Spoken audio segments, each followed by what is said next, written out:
दीपक और दौसा से सहयोगी आशीष इस वक्त मेरे साथ जुड़ रहे हैं। सबसे पहले दीपक, मैं आपके पास आ रहा हूं। किस तरह की तस्वीर अब तक निकलकर सामने आई है भरतपुर में गांव की सरकार की?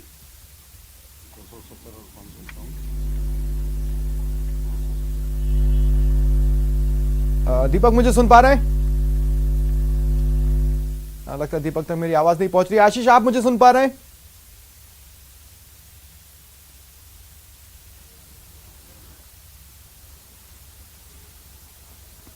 मेरी आवाज आशीष आप तक पहुंच रही है?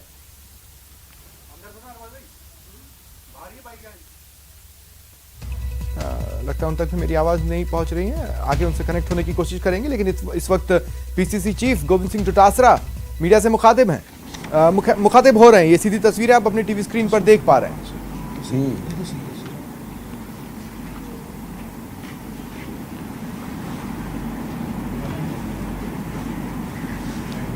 एक मिनट, आपके साथ ही आ रहे हैं, फोन आ गया। तो जिस तरह से गांव की सरकार का रण चला, पंचायती राज के चुनाव 6 जिलों में हुए हैं।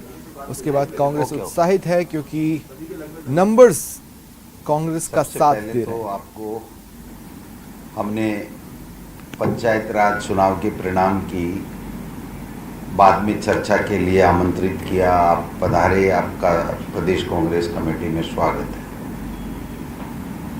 जैसा आप सबको विदित है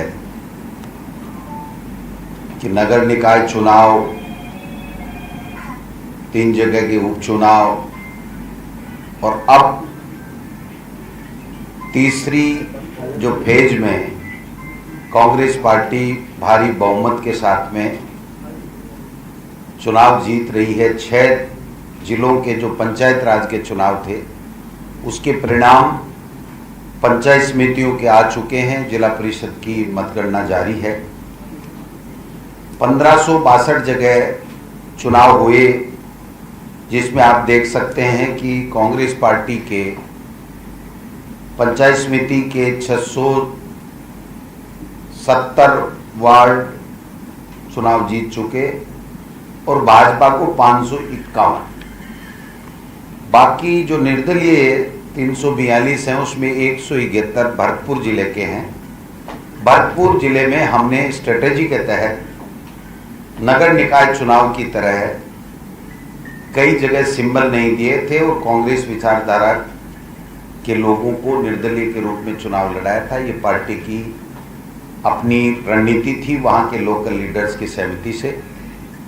कुल मिला के जो रिजल्ट आया है वो कांग्रेस के पक्ष में बहुत उत्साहजनक है और भारतीय जनता पार्टी के लिए बहुत निराशाजनक है। जो 78 पंचायत समिति के प्रधान बनने हैं उसमें केवल मात्र भारतीय जनता पार्टी 14 पंचायत समितियों में पूर्ण बहुमत प्राप्त कर पाई है। कांग्रेस पार्टी 59-60 जगह पर बहुमत के साथ में पंचायत समिति के प्रधान बनाने जा रही है। 6 जिलों के चुनाव में केवल एक सिरोही जिले को छोड़ करके शेष 5 जिलों में भारतीय जनता पार्टी का सुपड़ा साफ हो गया। जो बड़ी बड़ी बातें करते थे भारतीय जनता पार्टी का नेता और 2023 में मुख्यमंत्री बनने के हसीन सपने देख रहे थे, उनको एक गहरा झटका लगा है। मैं समझता हूं झटका भी इतना बड़ा लगा है कि ये इससे उबर पाएंगे कि नहीं पाएंगे, ये भी एक प्रश्नवाचक चिन्ह है।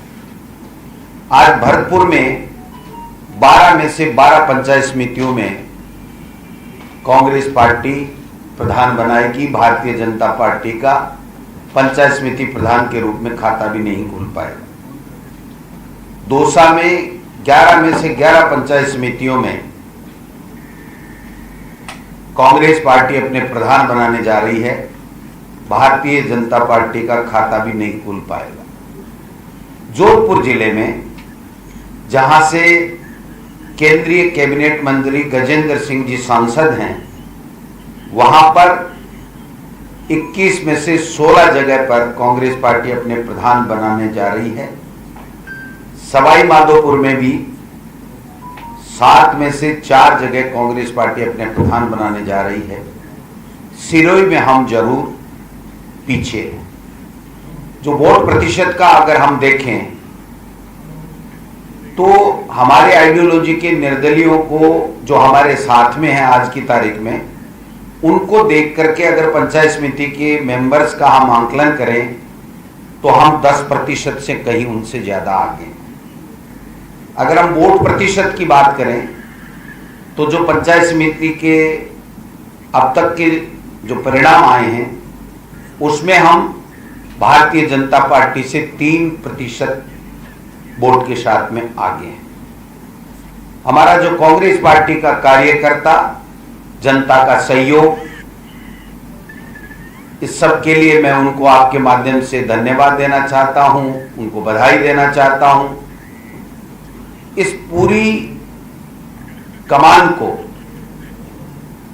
हमारे अखिल भारतीय कांग्रेस कमेटी के महासचिव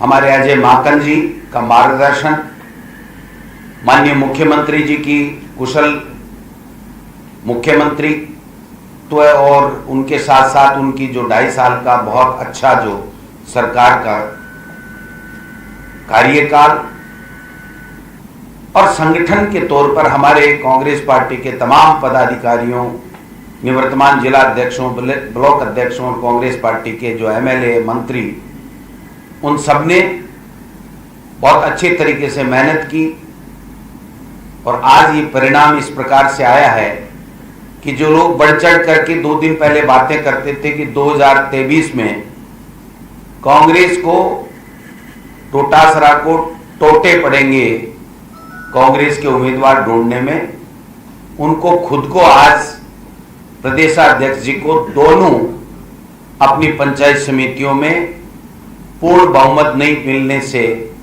उनको अपनी पार्टी के लिए समर्थन जुटाने के लिए टोटे पड़ रहे हैं। गजेंद्र सिंह जी जो हमारे केंद्रीय मंत्री हैं, 2.5 साल से ट्विटर पे सक्रिय हैं, जनता के लिए चाहे उन्होंने कुछ भी तोहफा नहीं दिया हो, जनता ने उनको भरपूर समर्थन दिया और एमपी बनाया।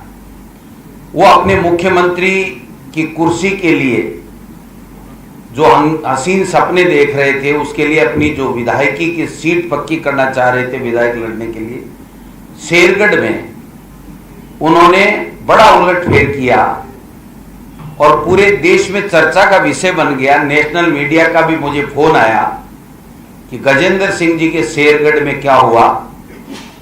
मैंने कहा शेरगढ़ के शेरों ने उनको यहीं धूल चटा दी। 19 में से केवल 2 भारतीय जनता पार्टी के सिंबल जीत पाए। अब समझ लेना चाहिए भारतीय जनता पार्टी को कि ये जो आपस की मुख्यमंत्री बनने की लड़ाई और एक दूसरे को नीचा दिखाने की बातों को छोड़ करके जो राजस्थान की जनता ने प्रतिपक्ष की भूमिका निभाने के लिए उनको जो जनादेश दिया था और जो लोकसभा में 25 में से 25 देकर के राजस्थान के लिए केंद्र की सरकार से जो विकास के काम और बजट लाने के लिए जो जनादेश दिया था उसका आदर करें, आपस में लड़ना छोड़ें, एक दूसरे को नीचे दिखाना छोड़ें और अपनी पार्टी को जो लड़खड़ा रही है उसको थोड़ा बहुत संभालने का काम करें।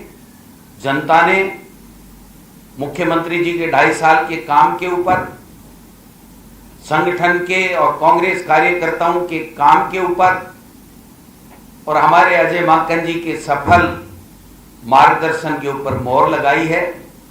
मैं उस राजस्थान की 6 जिलों की जनता को सैल्यूट करता हूं, प्रणाम करता हूं और कांग्रेस पार्टी के अध्यक्ष के नाते मैं विश्वास दिलाना चाहता हूं कि सरकार आपके विकास में, आपकी समस्याओं के समाधान में और आपको आगे बढ़ाने में कोई कोर कसर नहीं छोड़ेगी।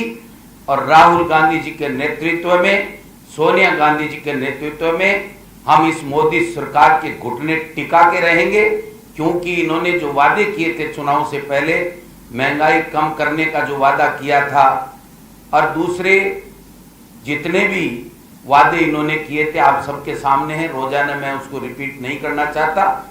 और किसानों को जो खून के आंसू रुलाने का काम किया है, अब अगर उनमें थोड़ी बहुत भी नैतिकता और बची है तो उनको किसानों से वार्ता करके उन तीन काले कानून को रद्द करना चाहिए, बेरोजगारों को रोजगार देना चाहिए, महंगाई कम करनी चाहिए और आपस के झगड़ों पे विराम लगा करके राजस्थान की जनता के लिए जो सरकार कर रही है उसमें योजनाओं का लाभ उनको कैसे मिले इसके लिए प्रयास करना चाहिए।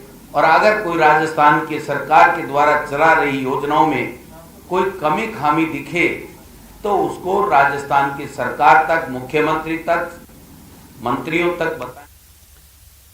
तो कांग्रेस नतीजों से काफी उत्साहित है और हमारे साथ दौसा से सहयोगी आशीष जुड़ रहे हैं, जयपुर से सहयोगी सचिन कुमार मेरे साथ हैं और भरतपुर से सहयोगी दीपक पुरी मेरे साथ जुड़ रहे हैं, जिनसे हम पूछेंगे किस तरह की तस्वीरें देखने को मिल रही है। कांग्रेस का उत्साह तो खासकर नजर आ ही रहा है, लेकिन एक छोटे से ब्रेक के बाद कहीं जाइएगा नहीं, जल्द हाजिर हो रहे हैं।